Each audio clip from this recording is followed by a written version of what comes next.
And I will tell you right now that the aviation world is a small world. There's a lot of people out there that think that they can, call this broker this year and another broker the next year, and maybe there's something, in the not too distant past that they want to leave behind, or maybe they don't want to tell their broker about. But I will tell you, when it comes to the underwriting side, if it's anything that requires an underwriter to look at, which would be any turbine aircraft, I can assure you they probably have a file on it somewhere if they've quoted it in the past. Now I'm going to introduce to you Dana Boucher, an aviation insurance specialist. I know a lot of you were expecting Kyle White, but Dana will explain why he's not here today, and then he will talk a little bit about himself, and then we'll start the presentation. So with that, Dana, it's all yours. All right. Thank you, Tom. And to everybody that's on the webinar, welcome to this. These are great programs that Tom puts on, and a lot of excellent information that comes out of this. Oh, I forgot one thing. Sure. This is for the audience. If you have any questions, text it to us in the chat rooms. Do not wait until the end. Bring up your questions, type in your questions. We'll relay them to Dana so that they're in real time, so that we're getting the answers to the questions as close to as possible in the part of the presentation that matches up with your questions. I'm sorry for the interruption. Now go ahead. Oh, no, I appreciate you saying that, because I certainly would encourage any questions throughout the discussion. But Kyle White would normally be here to do this. Kyle is the CEO of our aviation department here at Marsh & McLennan Agency.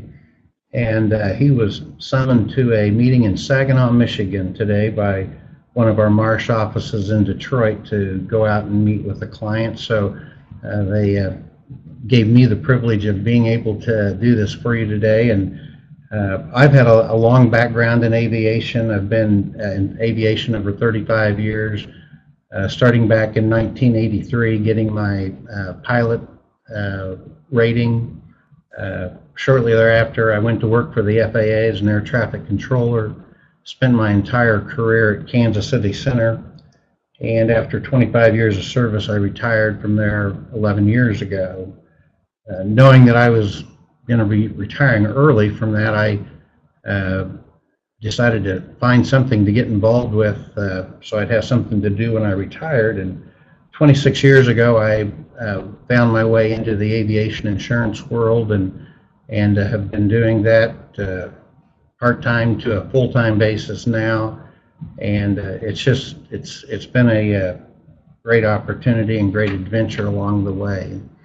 As you see up there on our first slide, there's been a lot of change in the aviation insurance market here during the last year and a half, and what we're referring it to, it's a hardening of the aviation insurance market, and we're trying to educate people on things that they need to be aware of from that, what they can do to better prepare themselves if they're in the process of getting ready to purchase an airplane, things that they want to think about from the insurance side that will help them in the process. But to talk about what's happened, we need to go back, do a little bit of history, and most of this all started shortly after 9/11. When that happened, the insurance companies, naturally, they recoiled, and all of a sudden prices were going up significantly. The price of used aircraft all of a sudden was going up, and these increases peaked somewhere between 2005, 2007, and as those prices went up, it attracted other insurance carriers into the aviation market. They thought it was, that was a good place to go to try to generate some revenue. And what happened, we got too many insurance companies involved in the aviation world. And during 2009, we basically had 3 times the capacity as what we had in 2005.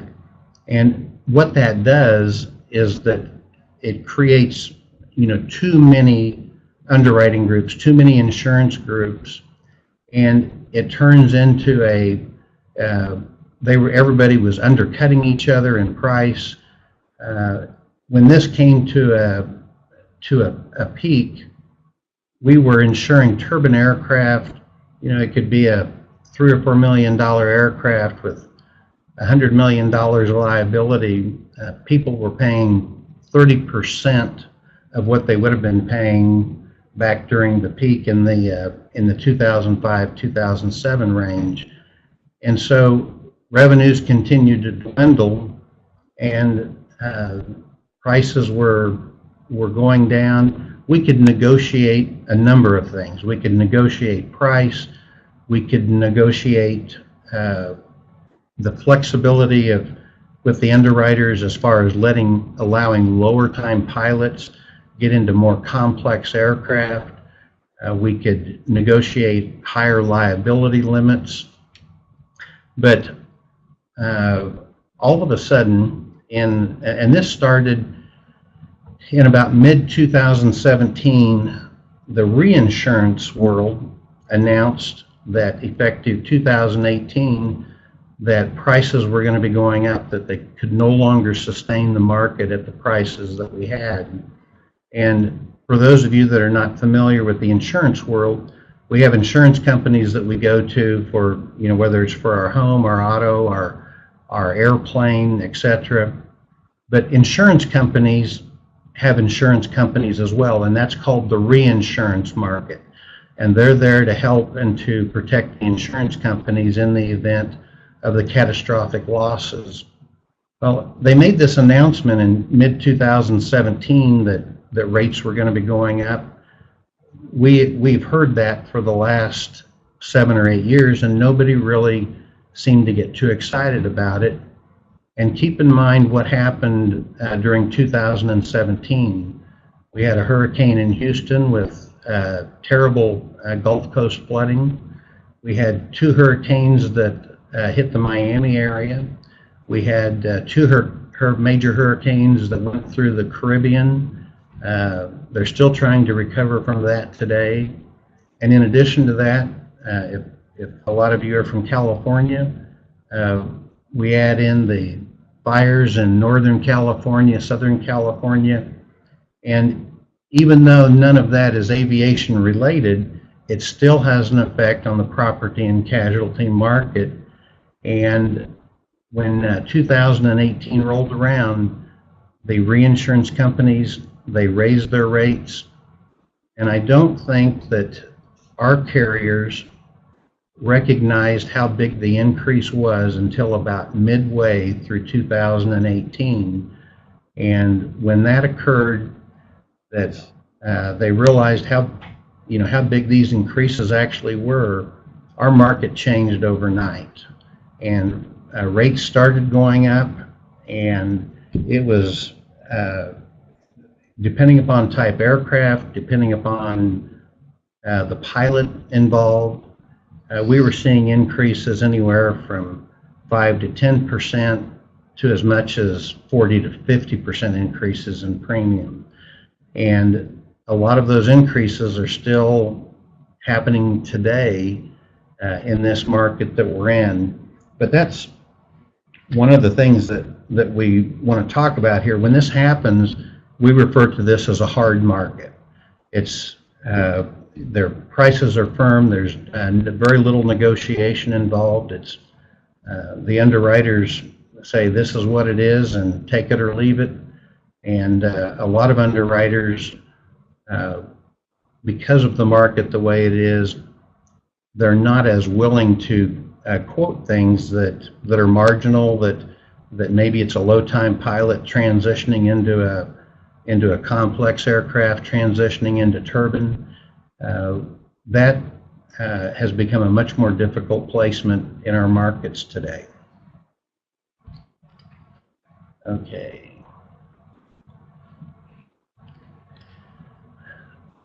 a lot of this we just talked about, but with the fourth quarter, actually it's probably the third and fourth quarter of 2018, this is when most of the changes were occurring with the aviation markets. And the thing that you have to remember about aviation is that when there's a claim, when there's an aircraft accident, the physical damage part of it, that gets resolved immediately.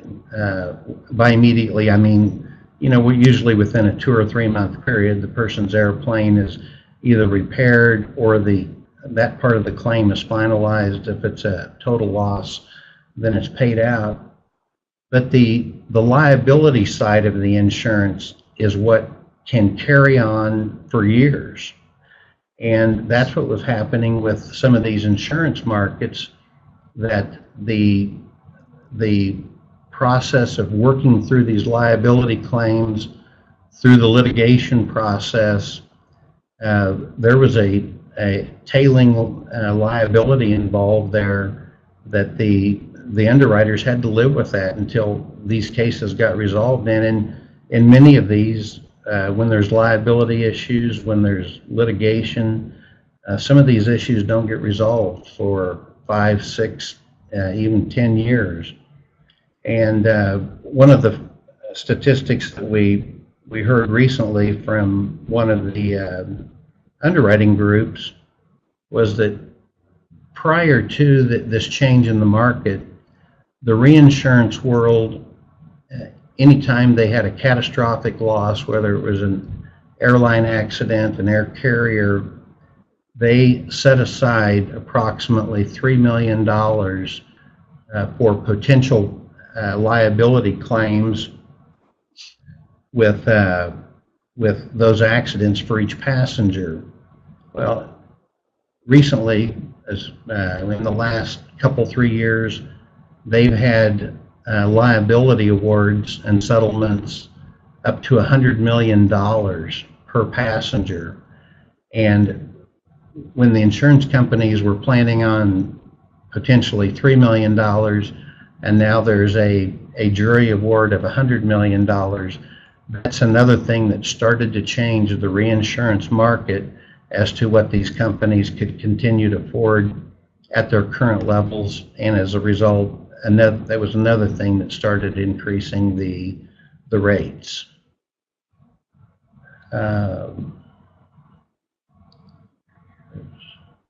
Just want to be sure I'm not missing anything here that we've got on the slide. What happened too during that time frame is that as more and more of these companies lost their profitability as the result of claims, companies that had entered the market thinking that they were going to be successful in the aviation markets, and they basically undercut the market, quoted things too low. Those were the first companies that went to the wayside. And over the last 3 years, we've had at least 3 companies that have gone out of the aviation world altogether. We've had 4 or 5 reinsurance markets that have left the market. And so as a result now, there's fewer companies, there's more competition, or take that back, there's less competition, and the underwriters have raised the rates to deal with the raises from the reinsurance, and it's just become a very, very tight market as far as the things that we can get from the underwriters, the rates that we can get. Just yesterday, calling a client in regards to the renewal on a TBM. TBM is a single-engine turboprop aircraft. It's the fastest single-engine turboprop in the world. They've been around since 1991, and unfortunately, this gentleman is into his early 80s, and he's 82 years old. And at 82 years old, there's nowhere else to go and shop the market other than the company where he's currently insured. And having to deliver the news of a 25% increase in premium and no other options, it's not very pleasant news for some of our customers to have to hear that. But overall, most of the companies, the increases that we're seeing are ranging in anywhere from about 5 to 15%. We do have the extremes where we'll see the larger increases, again, depending upon type aircraft, pilot qualifications, etc.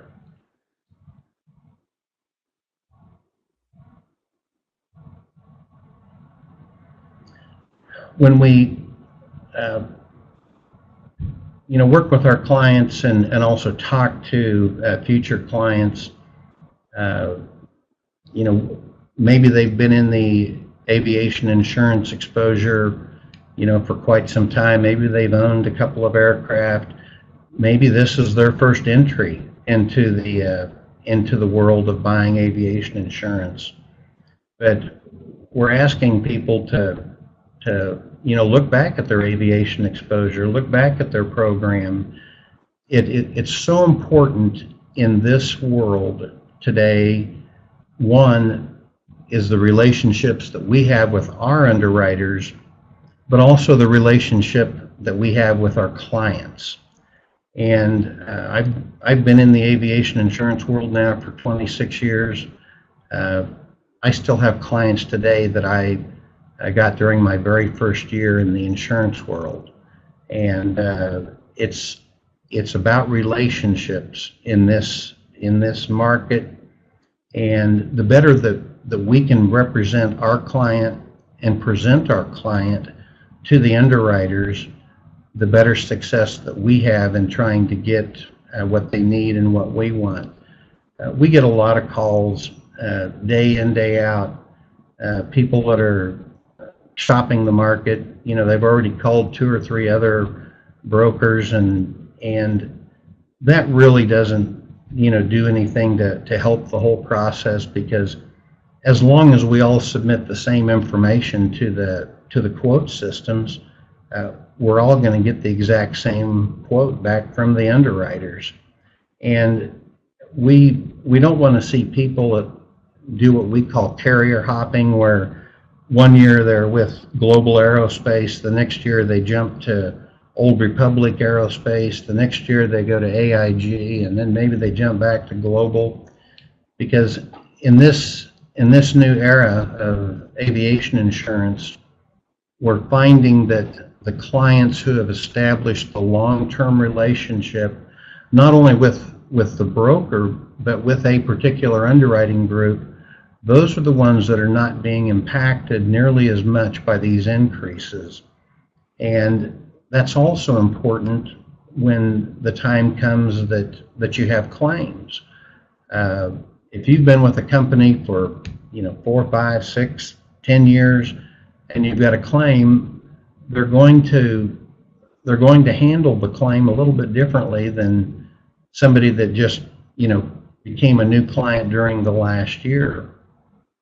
And so it's important to get that relationship established, and we can work better for our clients the better that we know our clients, and we know what's important to them, what they need, what maybe what's not as important to them. But as we go through, people need to reflect upon on their own losses and their own, if they've had any exposure in the aviation world where they've had claims, and to see what can they do better. Is it a matter of maybe it's more training, maybe it's training on a more frequent basis. There's a lot of things that underwriters look at that will help the picture when it comes to how they address the rates and the rate increases. I think I'd mentioned a TBM client. This last weekend was in Dallas at a training session for TBM owners, And I've been involved with the TBM market since 1991. The very first TBM that showed up in North America was serial number 5, and I was fortunate enough to handle the insurance on number 5, and number 11 came across that same year. But now, that was in 91, so, 27, 28 years down the road, I'm still heavily involved in the TBM market, and our clients that have stayed consistent with a particular carrier over the last 7 or 8 years, those are the ones that are seeing smaller increases in their premiums. The other thing that in that type of an aircraft, there's annual recurrent training for everybody, and the underwriters like to see the type of training that they're doing, whether it's simulator based, whether it's in-aircraft training. But we have a lot of clients that actually do recurrent training twice a year. They do one that's simulator based, they do one that's in-aircraft based, and it's not that they're required to do both, but they want to do that to be better prepared to, and it shows the insurance company that they're taking the safety side seriously, they're taking the training side seriously. And then again, we have many clients and many TBM clients for me that take just the opposite approach, that, hey, I'm a pro pilot, I've been flying for 20 plus years, I don't need to go do that training every year. And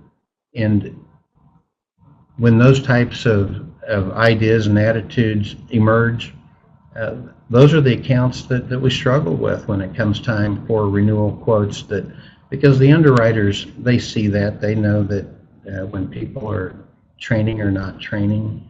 And so again, we want people to look at themselves in the mirror and say, what can I do to improve my situation, to make me a more desirable risk to the insurance company?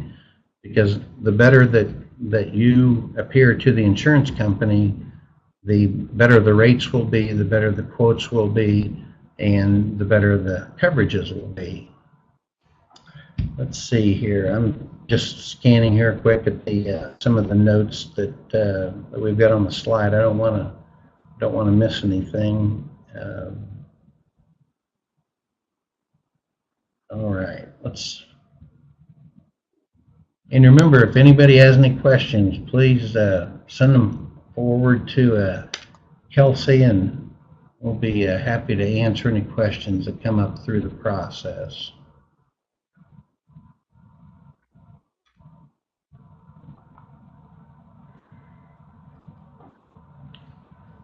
When it comes now, one thing I want to clarify on some of these slides, when we talk here about customize, that there's two different worlds, types of insurance coverages that we need to talk about.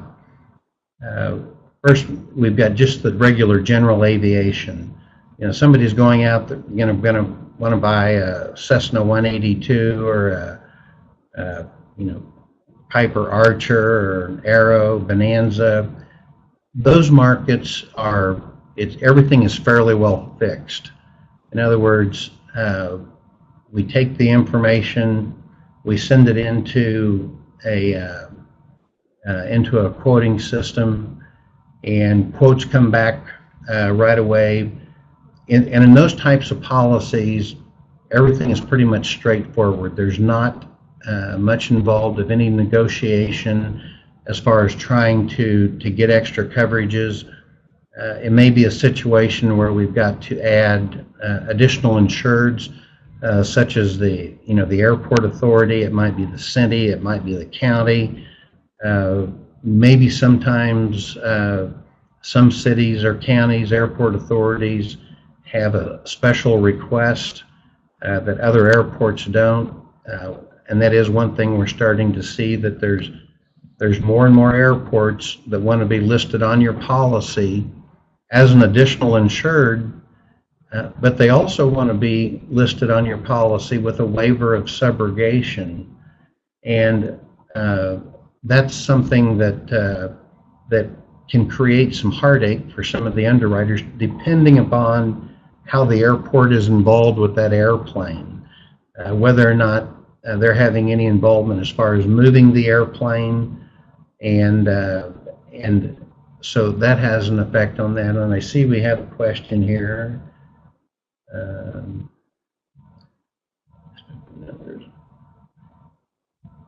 As far as the question on specific numbers on the rates for a new aircraft buyer, it all depends upon what type of aircraft. It all depends upon pilot qualifications. It depends upon the value of the aircraft. And certain aircraft have certain,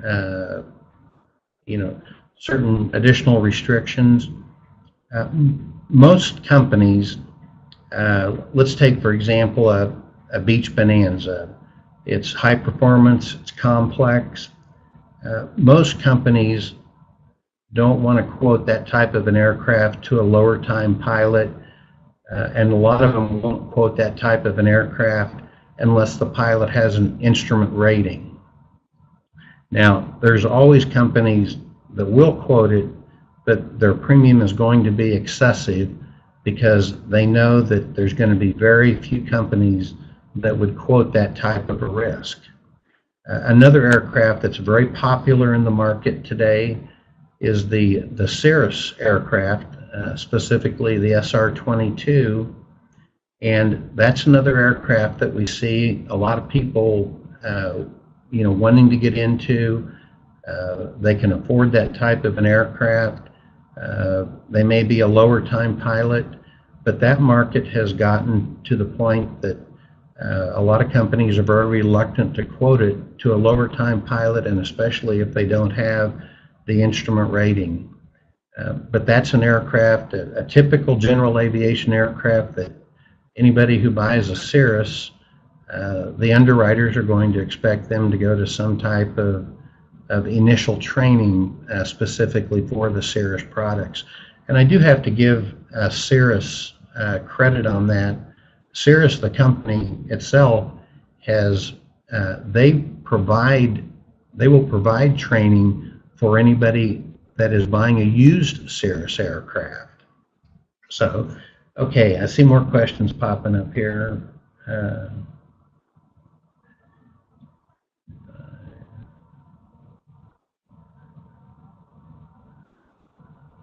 Dana, this is Tom.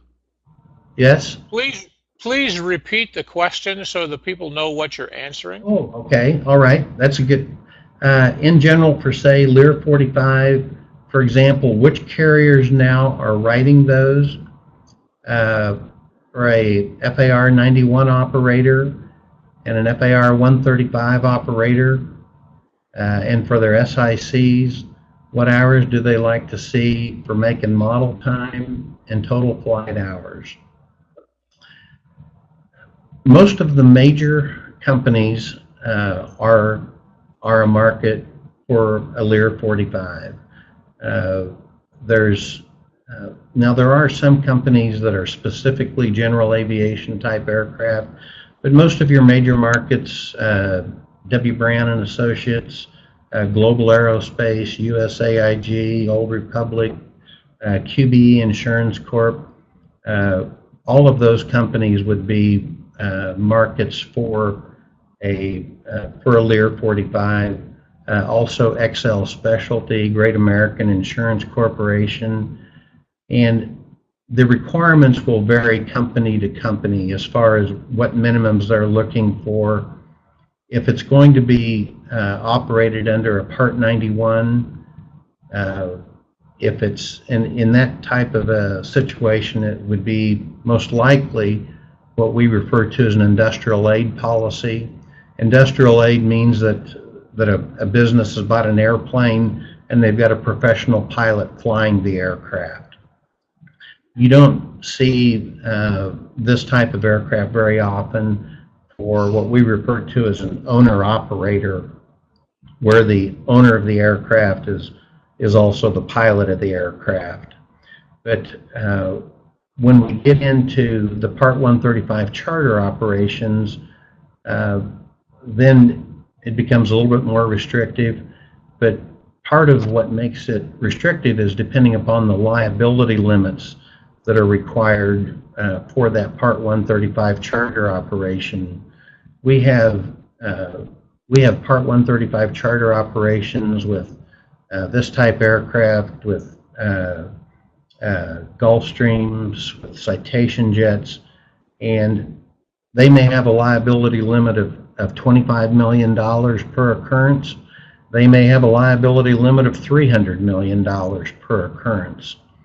But depending upon the liability limit that's in the policy, will usually dictate what they're going to require in the way of times for the pilots, times for the SIC. There's some aircraft that are single pilot qualified. When it comes to single pilot qualifications, usually the highest liability we're going to see available at this point in time is $25 million, maybe $50 million. But if we get anything beyond $50 million, even if it is a pilot that can, or an aircraft that can be flown single pilot, most companies are going to require a two-pilot crew. So it's hard to get specific about rates on a specific aircraft and what the specific requirements are. You know, there's some Part 135 operations that have an excellent reputation throughout the charter world, and the underwriters recognize that.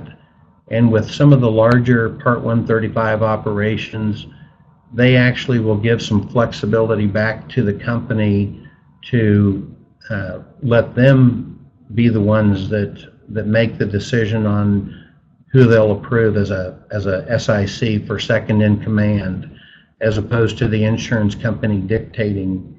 And that's something that has been a big change in the market here over the last 2 or 3 years, that there's such a pilot shortage at this point in time. All of the airlines are begging for pilots. All of the charter operators are begging for pilots. Any of the flight schools, they're begging for flight instructors. There's such a shortage right now of pilots, and so with some of the better companies or better charter operators, insurance companies have given them some additional flexibilities on determining who the SIC is. Bear with me there, my screen's timed out and went black on me, but we're back now. But let's see, on that same question, on the Lear 45, Dana, what about the SIC's last 12 months of flight times? When I said FAR 91, I meant for a company with pilots in more than one jet. Again, this is something that'll vary company to company, and with the shortage of pilots in the market, underwriters understand that there's new pilots coming into some of these groups that maybe they're coming back from another career. Maybe they were a pilot back during the during the early 2000s, and then as a result of the recession and everything slowing down, maybe they got out of the aviation world, went to another career. We do see where a lot of people are coming back into aviation that weren't there before because there's such a demand. But when we see situations like that where where they haven't had a lot of flight time in the last 12 months, maybe they don't have a lot of turbine time. Again, depending upon the type of aircraft, depending upon the company, most of the underwriters they're going to stipulate what the requirements are. for those people that are transitioning back in. And again, it's hard to get specific as far as what they will require, not knowing, all the details, because there's a lot more detail that needs to come into the picture, other than just, what they've done in the last 12 months. It's what their other experience is, what their total times are, what their turbine time is like. When was the last time that they would have gone to a recurrent training class, or when was the last time that they would have been flying in a turbine aircraft. But again, those are all things that once that information is collected and we can present the picture to the underwriters, that we will be able to work with the underwriters and hopefully come to a solution that's workable for the company that's trying to bring in a low time SIC. Will we be able to email to Dana after today's webinar? Yes, by all means. And this is something that we don't have up on a screen, so I'm going to go ahead and give you my email address and my phone number. And I apologize that we did not put that into the screens where you could just copy it down. But let me go back. I'm going to roll back up here to the first screen. You can see my name on there. It's Dana Boucher. And my email address is dana.boucher@marshmma.com. So dana.boucher@marshmma.com. And my direct line in the office, it's 913-529-3213. That's my direct line. And let me also give you our main front office reception number. I don't even have that memorized. All I have is my extension. But our main office number is 913-491-1999. And Dana, this is Tom. Yes. Just so for all the listeners, if you didn't manage to get all of that down right, or you try sending them an email and it bounces back because we weren't able to duplicate the information, just call my office, ask for Kelsey, and she will get you Dana's contact information in writing. All right. Let me go back to where we were here and see what we... well, part of what this slide is referring to, again, with some of what we had talked about, was establishing that relationship and establishing the partnership with the underwriting group. And I will tell you right now that the aviation world is a small world. There's a lot of people out there that think that they can, call this broker this year and another broker the next year, and maybe there's something, in the not too distant past that they want to leave behind, or maybe they don't want to tell their broker about. But I will tell you, when it comes to the underwriting side, if it's anything that requires an underwriter to look at, which would be any turbine aircraft, I can assure you they probably have a file on it somewhere if they've quoted it in the past. And I can't tell you how many times that we'll go to an underwriter, and we've got a new potential client, and they've given us their information, and we've submitted it to the underwriter, and we'll go back to the underwriter with it, and all of a sudden we'll get questions.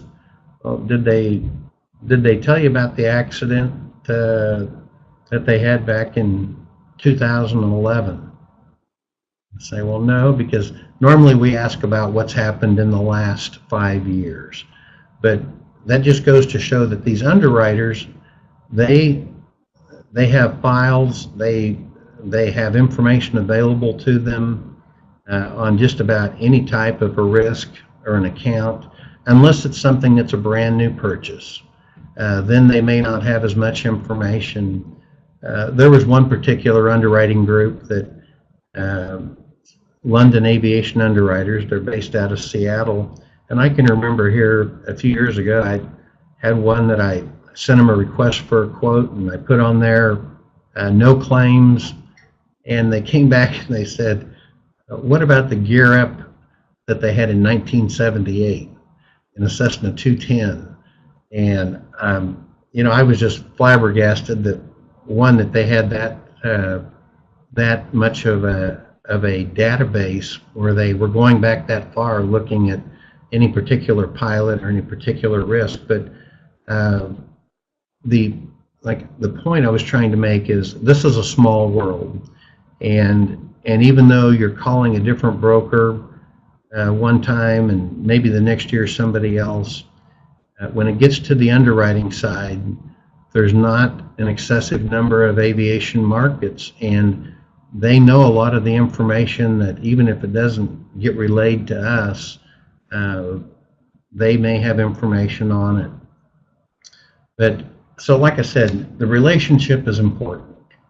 But let's look here at things that you can do to be a more informed buyer. And again, you want to know that your broker is working directly with the underwriting markets. You want to know, hopefully you'll know that your broker has got a good relationship with the underwriters. And to be successful in this world today, in the aviation insurance world, we have no choice. We have to have good relationships with our underwriters. I think I just mentioned that I was in Dallas on Friday and Saturday. Part of it was for this TBM conference, but part of it on Friday was to go and meet with underwriters at 3 different underwriting groups in Dallas.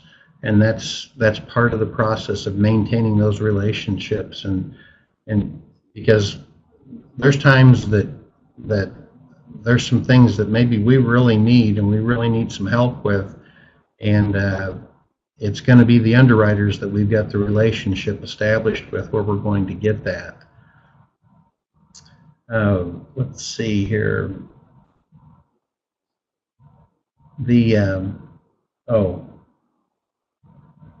Where can I find a list of all airplane insurance companies to get and compare quotes for insurance for a brand new small airplane versus no tax will be received in 2 months and will be registered in an experimental instead of a light sport because of constant speed prop and not crippling the engine to hold speed at 120 knots. What I would suggest is that you as the consumer are not going to be contacting the insurance companies directly. You're going to be needing to go through a broker, whether that's somebody in our office, whether it's somebody through another aviation insurance brokerage, and there's only one market in the U.S. that where you don't work through a broker, and that's a VIMCO. And but before a person would ever purchase a policy with a VIMCO, you need to definitely contact a aviation insurance broker so they can get you the other side of the picture, because there's a lot of faults in the VIMCO policy which won't be pointed out unless you're speaking to a aviation insurance broker that can educate you and tell you the difference. But again, the primary thing is that you would be calling an aviation insurance broker as opposed to directly contacting the aviation insurance companies. Roughly how many insurance companies exist in this market? what ballpark price per year would you expect for an airplane like that? In the market, there's 13 different companies that we work with. Depending upon type aircraft, will determine the number of markets. For the aircraft that you've described here, with the experimental in this particular type aircraft, there's probably going to be probably 4 markets. There'll be Global Aerospace, AIG Aerospace, possibly Old Republic Aerospace, possibly Aerospace Insurance Managers, possibly IAT Insurance Group. So the market does become a little bit more limited when you get into experimental aircraft, but the primary company, the primary market for experimental aircraft is Global Aerospace. Global Aerospace is the Experimental Aircraft Association's representative company, and they're usually the ones that are the most flexible in dealing with experimental aircraft. How is unmanned aircraft industry affecting the aviation insurance market? At this point, there hasn't been a lot of dealing in regards to unmanned. The biggest thing that we see that in this, at least in this line, would be the drone market. The drone market has expanded tremendously, and if there's anybody that is seeking information in regards to drones, the number that I gave for our direct office line, the 913 491. Hang on a second. See, I never call that number or give that number out. The 491, the 1999. If you have any questions regarding the drone market, call that number and ask for Laura O'Donnell. Laura is a broker in our office, and she decided approximately 5 years ago that she was going to specialize in the drone market, and she has become probably one of the most knowledgeable aviation insurance brokers in the United States when it comes to the drone market. She actually travels and speaks to insurance companies and to consumer groups, educating them about the insurance side of the drone world. But that's really, as far as from a standpoint of the unmanned aircraft industry.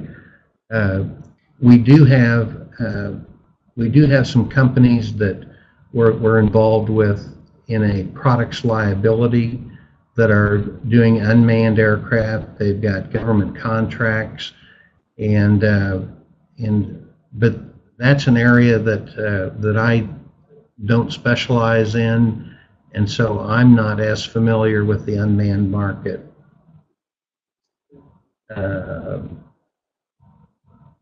Have we had a UAV midair with biz jets? Have we had a UAV midair with biz jets? I don't know that we've had any midair as far as collisions where it's totally disabled the aircraft. I know that we have had some strikes with drones hitting aircraft, but to my knowledge, at least here at Marsh, we have not had any claims or situations where it's been anything catastrophic other than just minor damage. But that is something that's becoming more and more of a concern with the unmanned or the drone exposure. One thing too that, and especially for the people that are already in the aviation insurance world, especially if you're in the turbine world.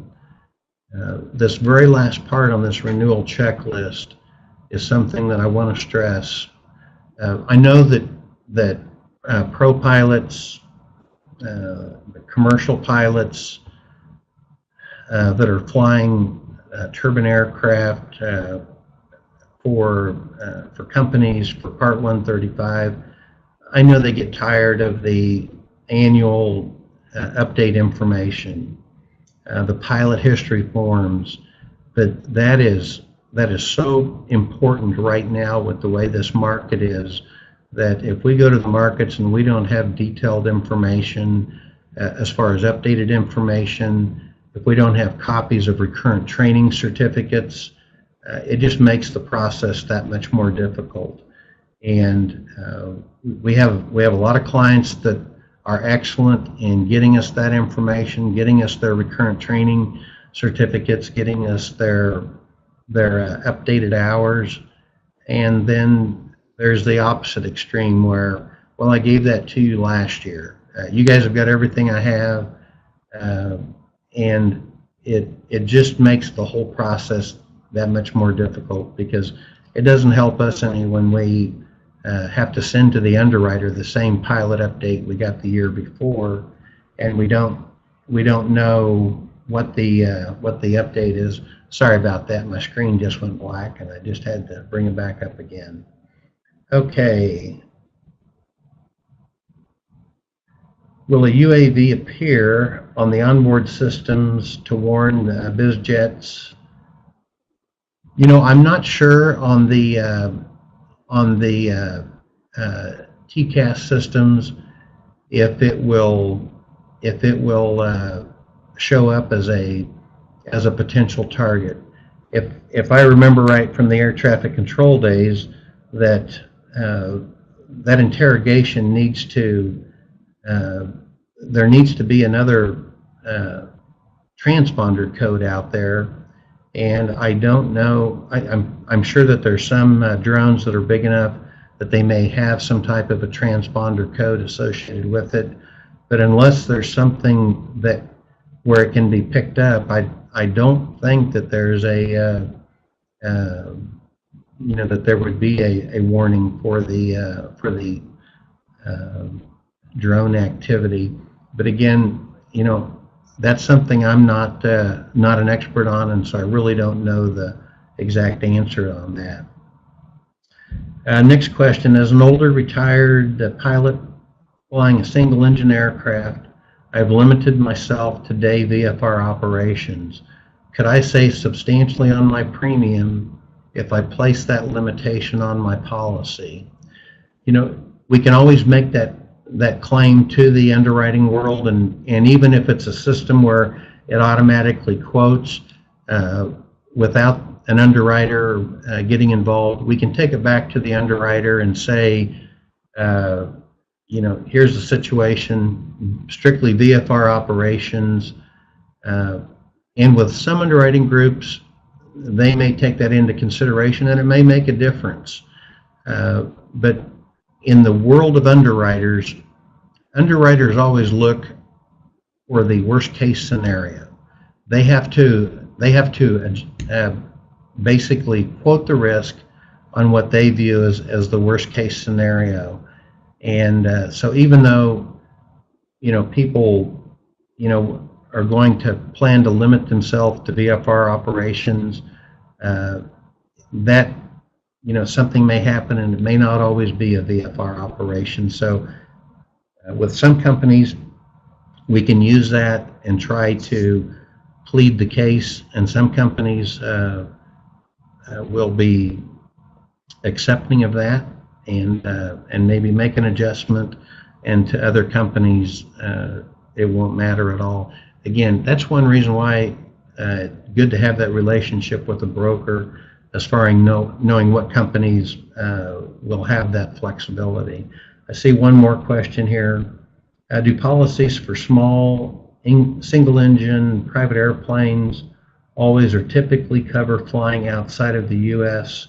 to South America, for example, not just Canada and Mexico. None of the general aviation policies that we have available to us today cover into South America. Central America and the Caribbean, as far as they go, of course they include Canada and Mexico. There are some companies that we work with that will write what's called a territory extension endorsement, where they'll endorse the policy for flights into South America, and that's not very difficult to come by, but it's a matter of knowing what companies to be placing that risk with. So if that's something you're anticipating, you want to be talking to your insurance broker and saying, and letting them know that, hey, next June I've got a trip planned down into South America. So the broker wants to be working with a company that they know will give the territory expansion for that. Let's see, is the aviation hardening market done hardening? I don't think so. I have a feeling that 2020 that we're going to see some more increases. I may be wrong about that, but everything that I've seen to this point indicates that we're going to continue to see increased premiums in 2020.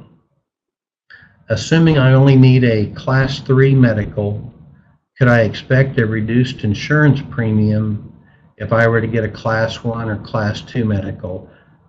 That won't make any difference at all in your premium if you're getting Class 1 or Class 2 versus 3.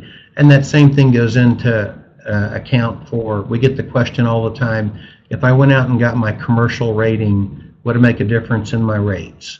If it's general aviation aircraft, it will not make any difference in your rates from private to commercial.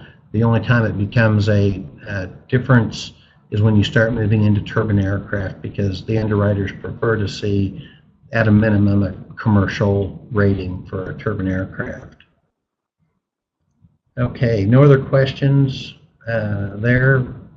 I think we're, I don't think there's anything left on this next screen, if I'm not mistaken. And but I thank you very much. I appreciate the time to be here and to talk. Oh, I do see another question that popped up here. As the market gets tighter, an SIC Lear 45 position will also continue to require most flight hours. Will also continue to require most flight hours, most jet background, and more last 12 months flight time. True. I would say that that is true. As this market tightens down, they will be more stringent as far as, but at the same time they understand there's a pilot shortage. So depending upon company, some companies will offer some more flexibility on that picture, and then there's other companies that will take a hard line and say, nope, there's nothing more that we can do on that. Somebody asked one more time for the contact information. Again, it's my name. It's Dana, D-A-N-A Boucher, B-O-U-C-H-E-R, at marshmma.com. And again, my direct line is area code 913-529-3213. All right. Tom, thank you very much. Appreciate the opportunity to be involved with the webinar again. And unless there's any more questions, I think that I've covered everything that I wanted to cover. Well, I think you've done a great job, and I've known you for years, and you just keep getting better and better, so you're like wine. So everyone on this webinar, thank you for attending, and I'm going to sign off at this point. If you have any additional questions from my office, contact Kelsey at 916-691-9192.